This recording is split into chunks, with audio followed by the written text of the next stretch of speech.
Good morning everyone. आज हम पढ़ेंगे धातु, क्रिया शरीर का धातु चैप्टर।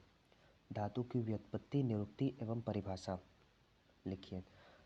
व्युत्पत्ति हुई है धा धातु में तुन प्रत्यय लगाने से धातु शब्द बना है। निरुक्ति धारणात धातव, जो शरीर का धारण करता है वह धातु होता है। परिभाषा, जो शरीर में धारण और पोषण कर्म करते हैं उन्हें धातु कहते हैं। न तो शब्द धातु शब्देन धातु शब्द प्रवृत्ते धारण पोषण निमित्तवात। Chakrapani, according to Chakrapani. धातु का सामान्य परिचय बताइए। दधाति धत्वेरा शरीर मनः प्राणान इति धातु। शरीर, मन और प्राणों का धारण करने वाला धातु कहलाता है। दधाति धारयन्ति शरीरम सर्वधम सर्वधकान इति धातु। जो शरीर की वृद्धि करती है उसे धातु कहते हैं। रस, रक्त, मांस, मेद, अस्थि, मज्जा, शुक्र के को धारण करने वाला धातु होता है। शरीर का धारण करने वाला धातु कहलाता है। शरीर का धारण धातु के द्वारा होता है एवं धातु ही धातु का आहार होती है। जैसे रस से रक्त बनता है, रक्त का आहार रस है। फिर रस से रक्त, रक्त से मांस, मांस से मेद, मेद से अस्थि, अस्थि से मज्जा, फिर मज्जा के बाद शुक्र। तो जो उत्तर धातु है उसका आहार पूर्व धातु होती है। यही लिखा है, आहार होती है पूर्व धातु। धातु पंचमहाभूत मल, दोष, आत्मा एवं 24 तत्वों चतुर्विंशति धातुष पुरुष आत्मा आदि के लिए क्रिया शरीर में धातु शब्द का उपयोग हुआ है। 24 तत्व कैसे आते हैं? अव्यक्त, महत, अहंकार, पंचमहाभूत, पंचतन मात्राएं, मन, हो गए 24। फिर से देखो, पंचतन मात्राएं, पंचमहाभूत 10, 5 ज्ञान इंद्रियां, 5 कर्म इंद्रियां, 20 हो गए। एक मन 21 हो गया। फिर अव्यक्त 22, महत 23, अहंकार 24। इसको बोलते हैं 24। धारणात इति धारण प्रकर्षत। उपधातु पंचमहाभूत मल, दोष, आत्मा एवं 24 तत्वों में धारण गुण तो पाया जाता है पर पोषण कर्म नहीं होता। परंतु धातु में प्रकर्ष गुण नहीं पाए जाने के कारण धातु शरीर में धारण कर्म के साथ साथ पोषण कर्म भी करती है। इसलिए धातु के धारण कर्म से धारण और पोषण दोनों समझना चाहिए। अपने आप का धारण और पोषण करने के साथ साथ जो अन्य धातु की उत्पत्ति भी करता है उसे देह धातु कहा जाता है। धातुएं 7 रस, रक्त, मांस, मेद, अस्थि, मज्जा, शुक्र होती हैं। इनको दुष्य कहते हैं। दोष अलग है, दुष्य अलग है। दुष्य है जितनी धातुएं हैं, 7 धातुएं हैं, सातों धातुओं को दुष्य कहा जाता है और दोष अलग होते हैं क्योंकि ये दोषों से दूषित होती हैं। धातुओं की यही संख्या और नाम को सभी आचार्यों ने माना है। धातुओं की जो 7 धातुएं हैं, रस, रक्त, मांस, मेद, अस्थि, मज्जा, शुक्र, 1 2 3 4 5 6 7 7 संख्या है। ये सारे आचार्यों ने मानी है। नाम भी सभी आचार्यों ने माना है। रस, रक्त, मांस, मेद, अस्थि, मज्जा, शुक्र, कोई डिफरेंस नहीं है। शरीर की एक धातु ही दूसरे धातु का आहार होती है। हमने स्टार्टिंग में ही बताया, अगर रक्त बनना है तो रक्त का आहार है रस, मांस बनना है तो मांस का आहार है रक्त, मेद बनना है तो मेद का आहार है मांस, अस्थि बनना है तो अस्थि का आहार है मेद, मज्जा बनना है तो मज्जा का आहार है अस्थि। ऐसे ही टोटल शरीर की एक धातु ही दूसरे धातु का आहार होती है। इससे यह शरीर को प्राकृतिक अवस्था में बनाए रखती है। देह की सब 7 धातुएं स्वयं की अग्नियों के पाक के द्वारा किट्ट एवं प्रसाद भाग का निर्माण करती हैं। फिर इस प्रसाद भाग से ही रस के द्वारा रक्त, रक्त के द्वारा मांस, मांस के द्वारा मेद, मेद के द्वारा अस्थि, अस्थि के द्वारा मज्जा, मज्जा के द्वारा शुक्र और शुक्र के द्वारा गर्भ का निर्माण होता है। आगे भी आएगा, एक फ्लो चार्ट है उसमें ये पॉइंट समझ में आ जाएगा, ये इंपॉर्टेंट पॉइंट है। रस के द्वारा प्रीणन, प्रीणम जीवनम, ये श्लोक याद रखना है। प्रीणम जीवनम लेप स्नेहो धारण पूर्ण गर्भोत्पादश्च धातूनाम श्रेष्ठम कर्म क्रमात् स्मृतम। अष्टांग हृदय सूत्र स्थान 11/4, मतलब 11 चैप्टर का 4th श्लोक है। फिर से सुनो, जितनी बार सुनोगे श्लोक, जितनी ज़्यादा अपने मुंह से उसका उच्चारण करोगे उतना ही ज़्यादा याद रहेगा। प्रीणम जीवनम लेप स्नेहो धारण पूरेण गर्भोत्पादश्च धातूनाम श्रेष्ठम कर्म क्रमात् स्मृतम। रस के द्वारा प्रीणन होता है, रक्त के द्वारा जीवन होता है, मांस के द्वारा लेपन होता है, मेद के द्वारा स्नेहन होता है, अस्थि के द्वारा धारण होता है, मज्जा के द्वारा पूरण होता है, शुक्र के द्वारा गर्भों की उत्पत्ति होती है। ये सब 7 धातुओं के क्रम से श्रेष्ठ कर्म होते हैं। धातु पोषण से संबंधित विभिन्न धातु पोषण न्यायों का वर्णन कीजिए। आहार के संपूर्ण पाचन के बाद बने आहार रस के द्वारा क्रम से रस, रक्त आदि सप्त धातुओं की स्वयं की अग्नियों के से पोषण होता है। जब हम लोग आहार खाते हैं, जब हम लोग कुछ भी खाते हैं तो उससे रस बनता है। रस के द्वारा रस, फिर रक्त, फिर मांस, फिर मेद, फिर अस्थि, मज्जा, शुक्र, जो भी बन रहा है उसके द्वारा उसी की अग्नि से उसका पोषण होता है। अग्नियों से स्वयं की अग्नि की धातुओं, जो धातु रक्त आदि जो भी धातु बन रही है कि स्वयं की अग्नियों से उसका पोषण होता है। ये इंपॉर्टेंट पॉइंट है। धातु पोषण के लिए जब फ्लो चार्ट बनाएंगे ना, अभी हम फ्लो चार्ट आगे वाली स्लाइड में देखेंगे तो उसमें ये पॉइंट एकदम क्लियर हो जाएगा। ठीक, धातु पोषण के लिए अलग अलग आचार्यों ने अपने मत दिए हैं, जिसमें से 3 मतों को विशेष रूप से स्वीकार किया है। इसके अलावा टीकाकार अरुण दत्त, मतलब अष्टांग हृदय, ने एक काल धातु पोषण पक्ष का मत अलग दिया है। धातु पोषण के मतों को न्याय कहा गया है। किसी भी अर्थ मतलब विषय की बहुत से अलग अलग प्रमाणों द्वारा परीक्षा की जाए तो वह न्याय कहलाता है। धातु पोषण न्यायों के नाम: क्रम परिणाम पक्ष न्याय, क्षीरदधि न्याय या सर्वात्म परिणाम पक्ष न्याय, केदारी कुल्य न्याय, खले कपोत न्याय। खले कपोत न्याय एक काल धातु पोषण न्याय, धातु पोषण पक्ष न्याय। क्रम परिणाम पक्ष न्याय क्या होता है? जिस प्रकार क्षीर मतलब दूध पूरी तरह से दधी मतलब दही में, दही पूरी तरह से तक्र छाछ व नवनीत मक्खन में, और नवनीत मतलब मक्खन पूरी तरह से घृत में परिवर्तित हो जाता है, वैसे ही अपनी अपनी अग्नियों से पाक होकर रस धातु संपूर्ण रूप से रक्त में, रक्त मांस मेद में, मेद अस्थि में, अस्थि मज्जा में, और मज्जा शुक्र में परिवर्तित हो जाती है। कंप्लीट परिवर्तन हो जाता है।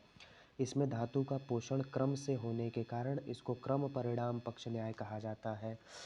इस न्याय से पूर्व धातु मतलब जो पहले धातु थी, पूर्व का मतलब होता है पहले, उत्तर धातु जो बाद में धातु बनेगी में संपूर्ण रूप से परिवर्तित हो जाती है, इसलिए इसको सर्वात्म परिणाम पक्ष न्याय कहा जाता है। इस न्याय में क्षीर मतलब दुग्ध और दधी मतलब दही का उच्चारण उपमा दिया गया है। इसके कारण को क्षीर दधी न्याय कहा गया है। जिसके कारण इसको क्षीर दधी न्याय कहा गया है। ठीक, जो फ्लो चार्ट की बात कर रहा था वो आ गया है। आहार है, हम लोगों ने आहार खाया, जठराग्नि के द्वारा उसका पाचन हुआ, पाचक अग्नि ने उसका पाचन किया, जिससे बना आहार रस और मल भाग में मूत्र और पुरीष है। अब आहार रस पे रसाग्नि की क्रिया होगी। रस बनने वाला है इसलिए रसाग्नि की क्रिया हो रही है। स्थूल भाग बना, सूक्ष्म भाग बना और किट्ट भाग बना। किट्ट भाग वो होता है जिसे हम लोग मल कहते हैं, मल। ठीक, जो उसका वेस्ट प्रोडक्ट है, कफ। ठीक, स्थूल भाग रस धातु का निर्माण व पोषण करता है। सूक्ष्म भाग से 2 चीज़ें निकलती हैं, एक उपधातु का निर्माण होता है और एक रक्त धातु का निर्माण होता है। जो उपधातु होती है वह स्तन्य और आर्तव होता है इसमें, किसमें? रस में।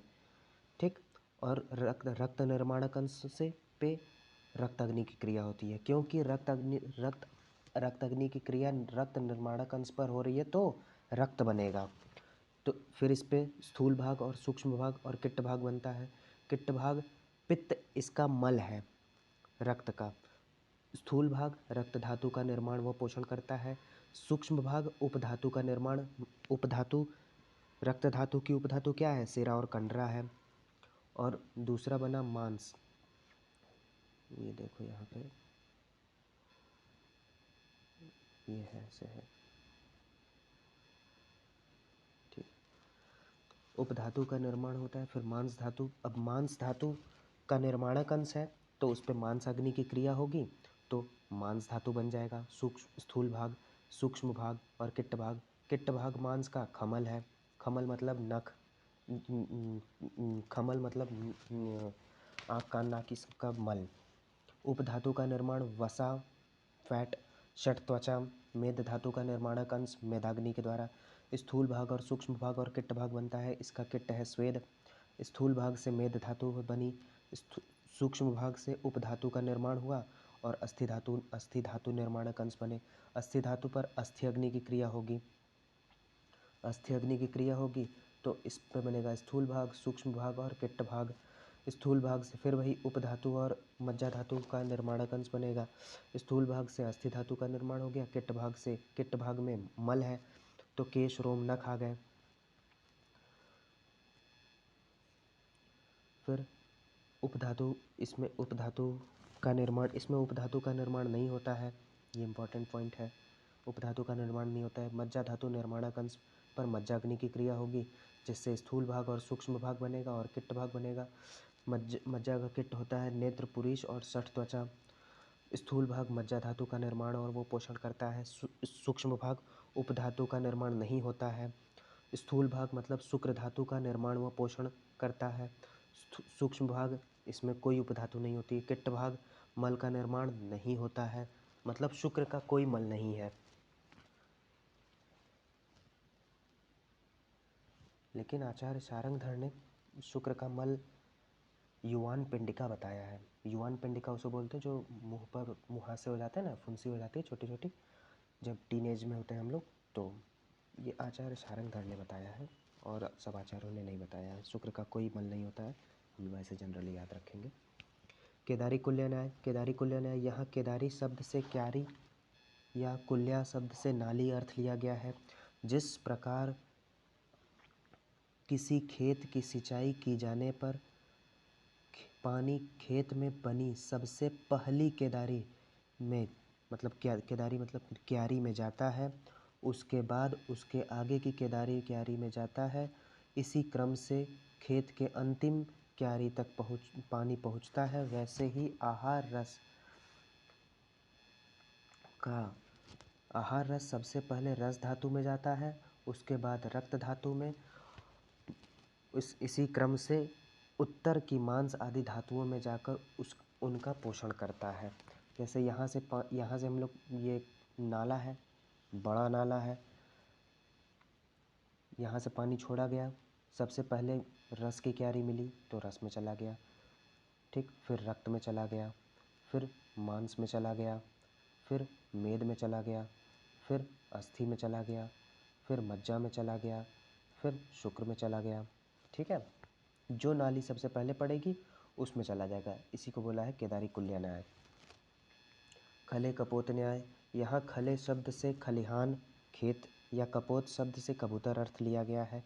जिस प्रकार किसी खलिहान या खेत में बहुत सारे कबूतर दाना चुगने आते हैं तथा दाना चुगने के बाद जब वो अपने अपने घर जाते हैं तो जिस भी कबूतर का घर जितना पास होगा उसको घर पहुंचने में उतना ही कम समय लगेगा, और जिसका जितना दूर होगा उसको घर पहुंचने में उतना ही अधिक समय लगेगा, ठीक। वैसे ही आहार रस के बनने के बाद जिस भी धातु का स्थान पास होगा उसमें आहार रस को पहुंचने में कम समय लगेगा तथा जिसका स्थान दूर होगा उसमें आहार रस पहुंचने में उतना ही अधिक समय लगेगा। सभी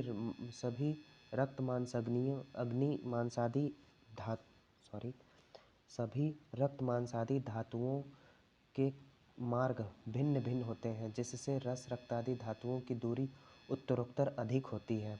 अतः पूर्व धातु की अपेक्षा उत्तर की धातु में आहार रस देरी से पहुंचता है। इस न्याय में खले मतलब खलिहान और कपोत मतलब कबूतर का उदाहरण उपमा दिया गया है। जिसके कारण इसे खले कपोत न्याय कहा गया है। केदारी कुल्य न्याय और क्षीरदधि न्याय संगतपूर्ण बताया गया है और खले कपोत न्याय असंगतपूर्ण बताया गया है। असंगतपूर्ण मतलब बुद्धि से परे बताया गया है। जैसे रस का घर यहाँ पर है तो आहार रस से पहले रस बन जाएगा, फिर रक्त का घर यहाँ है, मांस का घर यहाँ है। जिसका घर जितना दूर है, जिसका पाथ जितना लंबा है, उसे बनने में उतना ज़्यादा समय लगेगा। एक काल पोषण पक्ष न्याय। आहार रस एक काल एक साथ एक ही समय में सभी सप्त धातुओं में प्रवेश कर रस रक्तादि धातुओं का निर्माण और पोषण करता है। इसको ही एक काल धातु पोषण पक्ष न्याय कहा जाता है। आहार रस एक साथ बनता है, एक ही समय में एक साथ बनता है। सप्त धातुओं में रस भी बन जाएगा एक ही साथ, रक्त भी बन जाएगा, रस रक्त मांस भी बन जाएगा, मांस भी मेद भी बन जाएगा, अस्थि भी बन जाएगा, मज्जा भी बन जाएगा और शुक्र भी बन जाएगा, एक साथ बनेगा। आहार रस पर पाचक अग्नि ने काम किया, रस भी बन जाएगा, रक्त मांस मेद अस्थि मज्जा शुक्र सब एक साथ बन जाएगा। तो ये था हमारा रस, क्रिया शरीर में रस वाला चैप्टर। अब नेक्स्ट चैप्टर हम पढ़ेंगे रक्त। Thank you.